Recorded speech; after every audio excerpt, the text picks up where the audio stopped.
All right, so we've got this collection of terms you sent us, and it's a pretty interesting mix, to be honest. Yeah, it really is. You've got these stock tickers right alongside the name of a specific product.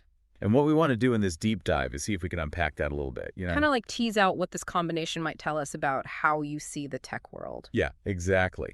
So to start things off, you listed AAPL, AMZN, NVDA, and TSMC. And those are, of course, the stock tickers for some pretty major players. Yeah. Apple, Amazon, NVIDIA. And the last one, TSMC, that's the Taiwan Semiconductor Manufacturing Company. Right. And all of these are publicly traded companies, so their stock prices are always moving. Exactly. So we've got that financial side of things represented, and then right there with them. You mentioned the iPhone 16 Pro, which brings in the actual product, the thing people are going to buy. Okay, so right off the bat, we've got this blend of like the market perspective and the consumer product angle. And what's interesting is the way Apple seems to be popping up multiple times. You've got Apple stock listed a couple of times, and then just Apple, which is the ticker symbol again. Plus, you even specifically search for Apple stock price and Apple stock price. So it's not just like a passing mention of Apple. It feels like you're really zeroing in on them. And then to have the iPhone 16 Pro right there with all of that. It makes you wonder if you're thinking about how those new products might affect how Apple's stock performs.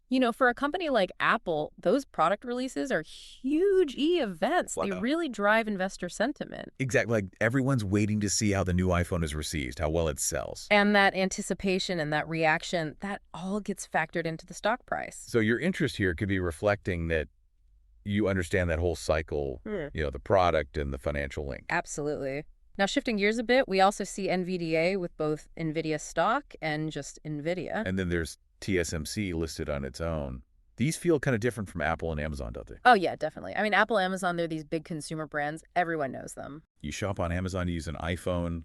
It's very direct. Whereas NVIDIA and TSMC, they're more behind the scenes. They're not making products you necessarily hold in your hand every day. Right, but they're essential to so much of the technology we use. So NVIDIA, for example, they're a powerhouse in AI and high-performance computing. They make the graphics cards that gamers love and that are also crucial for data centers and artificial intelligence. Exactly. And then you've got TSMC, which is the world's leading manufacturer of advanced chips. Those tiny little chips that are the brains of our smartphones, our computers, so many devices.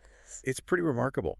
So the fact that you've included these companies suggests you're aware of that deeper level. That you're looking at the foundational technology that makes so much of this stuff possible. Yeah, it's like you're not just interested in the finished product, you're looking at the building blocks too. And that's really insightful because the performance of a company like NVIDIA, it can actually be seen as a kind of indicator for how the broader AI and computing sectors are doing. Right. And with TSMC, they hold such a dominant position in chip manufacturing. That their success or struggles have ripple effects across countless other companies. Now, we should also mention that Amazon stock is on your list as well. It doesn't seem to have that same intensity of focus as Apple, but it's definitely there. Yeah. And Amazon is such a sprawling company these days. They do so much. E-commerce, cloud services, even grocery stores. They're everywhere. So even though your main interest might lie elsewhere, just acknowledging Amazon's stock? It kind of suggests you've got a sense of the overall tech market landscape. Like you're keeping tabs on the big players across the board. All right, so let's try to bring all of this together. It looks like you're connecting those specific consumer products. Like the iPhone 16 Pro, yeah. With the financial performance of the companies that actually make those products. And you're even digging deeper to look at the suppliers of those core technologies, like semiconductors. And I think that points to a pretty interconnected way of thinking about things. Wow. Definitely. You're not just seeing these separate pieces, you're understanding how product innovation, the companies driving that innovation and those fundamental technologies. how it's all linked together within the world of financial markets. It's almost like you're tracing a line, from the chip in a device all the way to the stock price on Wall Street. Exactly. And I think this collection of terms you shared, it offers a really fascinating glimpse. Into a perspective that's really well informed.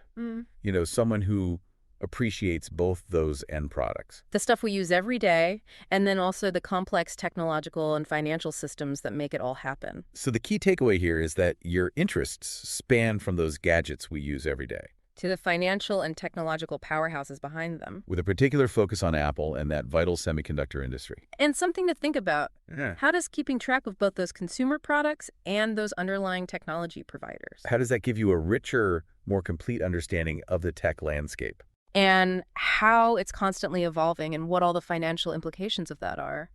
Some food for thought as you continue to explore this fascinating world. Definitely. It's all connected. Today is your lucky day.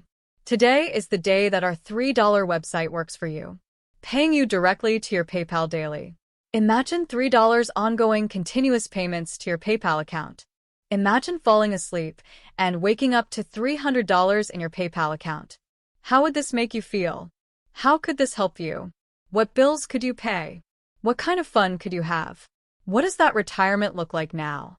All for a one-time payment of $3. This website is DFY done for you, fully built and completely hosted, and never stops collecting payments for you. You have spent $3 on coffee on a regular, but that coffee won't help you create multiple streams of income. Click the link below.